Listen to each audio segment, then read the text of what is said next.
91 বছর বয়সে না ফেরার দেশে পাড়ি জমালেন ইতালির কিংবদন্তি ফ্যাশন ডিজাইনার জর্জিও আরমানি। বেশ কিছুদিন ধরে অসুস্থ ছিলেন তিনি, যে কারণে গেল জুনে মিলানে আয়োজিত ফ্যাশন সপ্তাহে তার দলের শোতে উপস্থিত থাকতে পারেননি। এক বিবৃতিতে ফ্যাশন প্রতিষ্ঠান আরমানি জানায় তার মৃত্যুর খবর। সেখানে বলা হয়, আরমানি গ্রুপ অত্যন্ত দুঃখের সঙ্গে তার স্রষ্টা, প্রতিষ্ঠাতা এবং চালিকা শক্তি জর্জিও আরমানির মৃত্যু ঘোষণা করছে।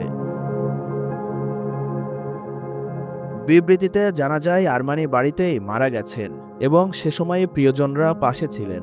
বিবিসি জানায় আরমানির ফ্যাশন প্রতিষ্ঠান বছরে 200 কোটির বেশি ইউরো আয় করত। আরমানি তার স্বতন্ত্র শৈলী, মার্জিত পোশাক, আধুনিক নকশা এবং উচ্চমানের উপকরণ ব্যবহারের জন্য পরিচিত ছিল।